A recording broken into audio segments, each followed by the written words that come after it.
Bonjour, Anas Chakri, je suis fondateur de Lead Panda et aujourd'hui on va voir des conseils actionnables pour arriver à cibler, préqualifier des contacts avant la prospection. Une fois qu'on s'est posé toutes ces questions, on peut aller un peu plus loin dans le ciblage. Et donc là, on va avoir deux critères. Un, l'ICP, l'Ideal Customer Profile. Donc c'est l'entreprise qui correspond à ce que vous aurez déterminé comme critère. Et deux, c'est le buyer persona. Donc c'est la personne que vous allez viser pour justement lui adresser le message.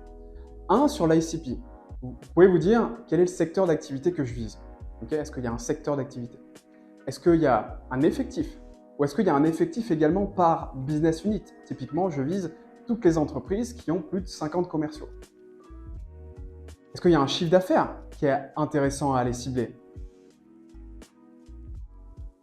Est-ce que l'entreprise, si elle fait du B2B ou du B2C, est intéressant? Donc l'idée, c'est vraiment d'aller dans la précision de l'entreprise idéale pour derrière pouvoir lui dérouler le bon message. Et puis ensuite, on peut y ajouter des signaux d'affaires. Un signal d'affaires, ça va être quelque chose où on va se dire, OK, l'entreprise est en cours, est en train de recruter par exemple un commercial. Peut-être que ça m'intéresse. L'entreprise est en croissance, l'entreprise est en levée de fonds. Et donc à partir de ces moments de contexte, je vais pouvoir personnaliser ma prospection derrière. Ensuite, maintenant, sur le buyer persona. Une fois qu'on a l'entreprise en question, on va aller un peu plus en précision pour savoir quelle est la personne à qui je m'adresse dans l'entreprise. Est-ce que c'est le directeur commercial? Est-ce que c'est le directeur marketing, le directeur financier? Bref, quel est l'interlocuteur privilégié que vous allez devoir rencontrer?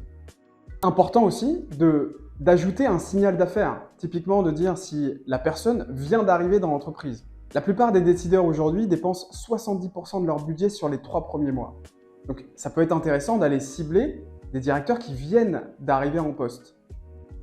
Donc là, pareil, intéressant de personnaliser sa prospection. Encore une fois, mieux vaut se concentrer sur la qualité plutôt que la quantité. Et donc, toutes les personnes qui ne font pas partie de votre ICP ou de votre buyer persona n'ont pas à être dans votre campagne de prospection.